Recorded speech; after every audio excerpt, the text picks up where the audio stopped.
Hey everybody, it's John Hope Bryant, and I'm live from Oslo, Norway. I think the last time I did one of these videos, I was sitting in my car in southwest Atlanta, Georgia. That piece was called I think it was called the 3 Ps of Success, which was really persistence and passion and being positive, right? So this is a follow-up on that. By the way, I'm John Hope Bryant, founder, chairman, and chief executive officer of Operation Hope, as well as Bryant Group Ventures. I'm the author of How the Poor Can Save Capitalism, which is a bestseller. I'm also the author of Love Leadership, the new way to lead in a fear-based world. This is really about taking your life back. It's part of the Silver Right Straight Talk series. Unbought and unbossed, as someone famous once said.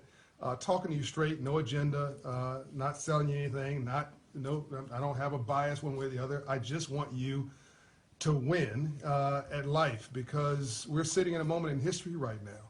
And just because history doesn't feel historic doesn't mean it's not happening. Just because it feels like another day. In fact, history making does just feel like another day, right? Nothing feels special about it. I can't even tell you the historic place I'm in right now, but it is special, and you'll find out tomorrow actually where I'm physically at in Norway. But it is a very special place that I'm honored to hang out at this week in Oslo, Norway. And it's a long way from Compton, California, and South Central LA, where I grew up, but it's part of the same dream.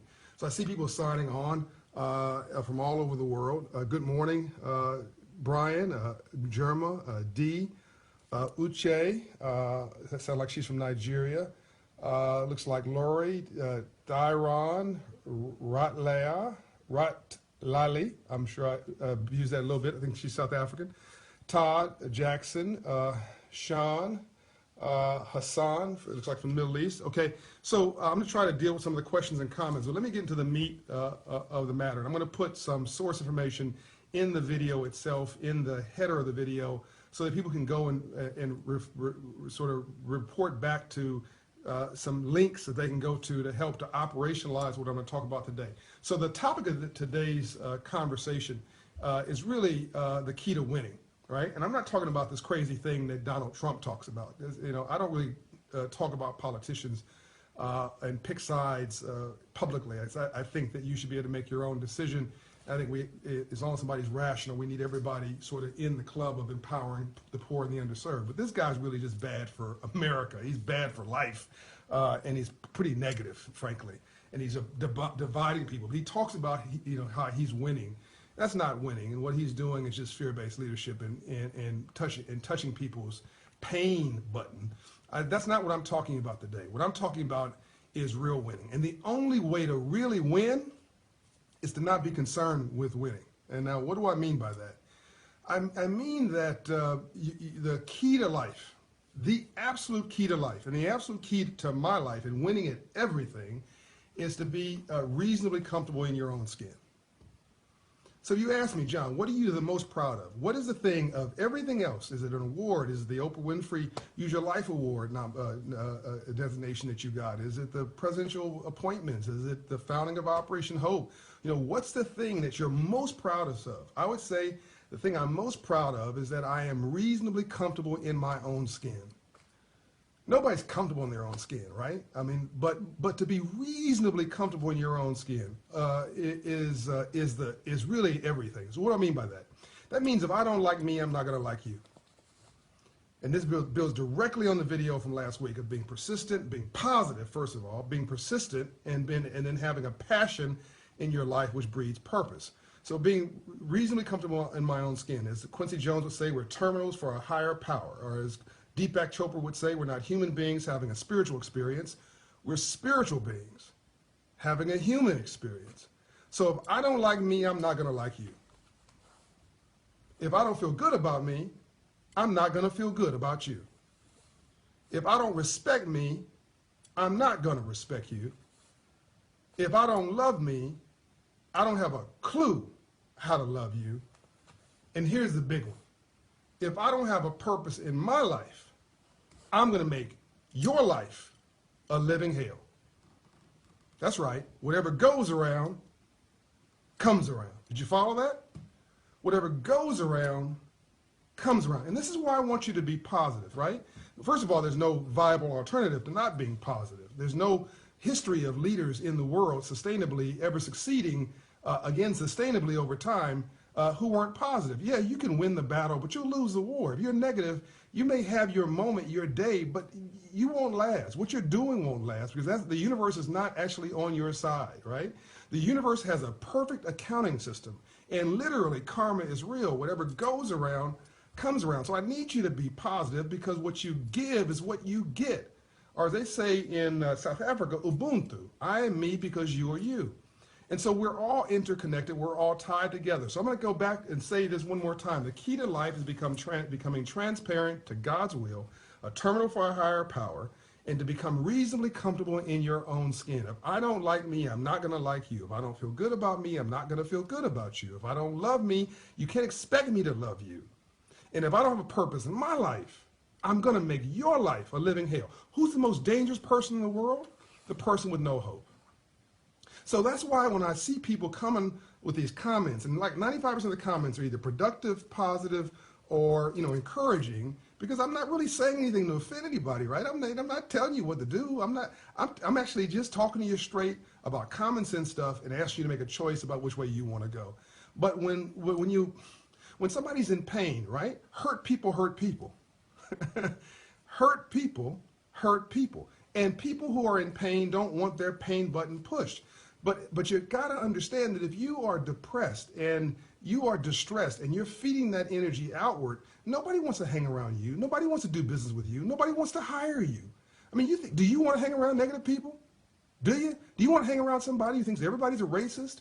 Or everybody's the boogeyman, or you're responsible for their problems, or they want to talk to you every time they open their mouth about how everything's corrupt? Do you really want to hang around that person? The answer is no. And watch how you live your life. It may be the only Bible that anybody else reads. It doesn't mean that history is not accurate. The history may be accurate, but as Quincy Jones would say, we all need a moratorium on childhood trauma. We need to get over the fact that we've been abused and debased and disrespected, and go over it, around it, through it, because we got to get to it. We got to get to the promised land of our aspirational lives, and the only way we're going to do that is to look at life differently. Whether you believe you can or whether you believe you can't, you're absolutely right. How did I get to where I am today? How do I win at everything, right? What do I mean by that? I don't mean winning externally, right? I mean, that has nothing to do with me, right? Life is 10% what life does to me and 90% how I choose to respond to it. I'm not responsible for what the world does. I'm responsible for how I respond, not react, respond to pain, which means rainbows only follow storms. You cannot have a rainbow without a storm first. So if you're disrespecting me, I get to have a choice about how I respond to that. I don't have a choice about how you behave, but I have a choice about how I respond to that. I have a choice about how I see it. I have a choice about how I see me. So here's a great Reverend Murray quote. Reverend Cecil Dr. Chip Murray of First AME Church, who basically raised me in my adult life. He said this: it's not what people call you, it's what you answer to that's important. And never, ever, ever, ever, ever answer out of your name. And then I added, to argue with a fool proves there are two. So when somebody calls you out of your name, when somebody calls you a bad word, I can't say it here because it's on Facebook and they will ban the video, but you know what I'm talking about. You can respond to that. You can get upset, right? Or you can realize that this person doesn't know you. He can't be personal, right? They showed up to the meeting angry. They showed up to life angry, right? Why join that, right? Why even claim that, right? To argue with a fool proves there are two. So we can disagree without being disagreeable. Here is my philosophy for life. This is how I approach life. Talk without being offensive. Listen without being defensive. And always leave even your adversary with their dignity. Because if you don't, they'll spend the rest of their life trying to make you miserable. So if you can just take and package what I've just said now, I don't know how many minutes this is because I'm in Norway and it's not giving me the time clock like it normally has. But let's just say I've been talking for 10 minutes now. And hopefully I haven't bored you. I'm sure you'll tell me if I have. If you can just package the little set of tools I've used today, plus the tools from last week, now you've got the a toolkit for the empowerment of your life, to take your life back and to put yourself in a position to win at whatever's going on. So if you get pulled over by the police and you think it's unfair, okay, then, you know, and they're being disrespectful. Okay, do you have to respond to that? Do you have to join? He's got a gun, all right? Do you have a, you know, and even you have a gun, you'll end up in jail and he'll end up free. So, you know, is it smart just to, you know, let him win the battle or her and you'll win the war, get out, file a complaint later, whatever it is, and move on with your life, right? Or do you get emotional and reactive versus respond, and now your future, your career, your college degree, all that gets lost because you get angry in that moment and you're going to prove something to this person. What does it matter whether this idiot likes you or not? What does it matter whether this idiot supposedly disrespects you or not, right? Over it, step over mess and not in it, right? Do not rearrange the deck chairs on the Titanic in your life.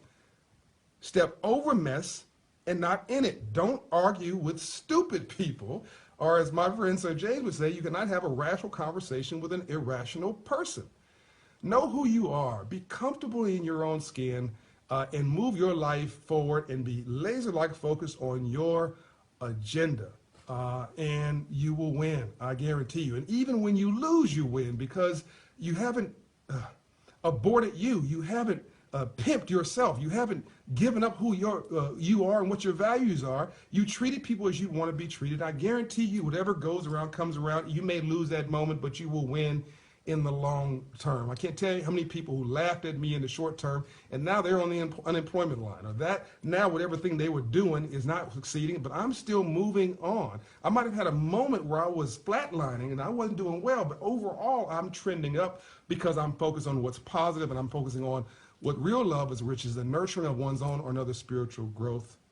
And the repression is the repression of one's own or another spiritual growth. And the universe backs people who back people. Okay, I'm done. And I'm going to look at some comments here. Good morning from Cape Town, Vivian. Good morning from Houston, Texas. That's JC. See if anybody has any questions for me here. Anthony Moses Stamps, good morning from Chicago. John Shorter. Okay, I see a lot of good morning. Thank you very much. Thank you. Thank you for helping us out, Tyrone. So I guess you appreciated what I've said. Have you appreciated this? Has this been a good conversation with you? Des Moines, Iowa, Terry, Howell, a lot of good people signing up. Some morning inspiration. Thank you, Argy, Brian. Let's see if, Lori, let's see if there's any questions here before I sign off. Are there any questions you have for me on what I've said today?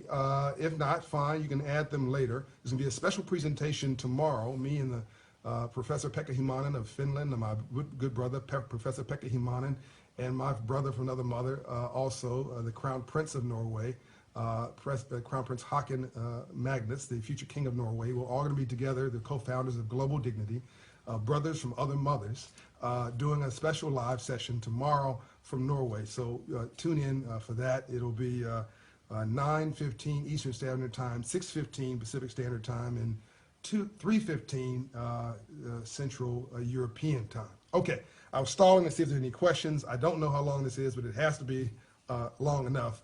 So hopefully this has been good juice for you for the day. Reclaim your life. Decide you're going to win because that's who you are, not what you do. It's not what somebody calls you. It's what you answer to that's important. Don't react to life. Respond. All right, John Hope Bryant, Civil Rights, Straight Talk. I'm out. Peace and light. Leave your comments. I'll respond later. All right, bye-bye.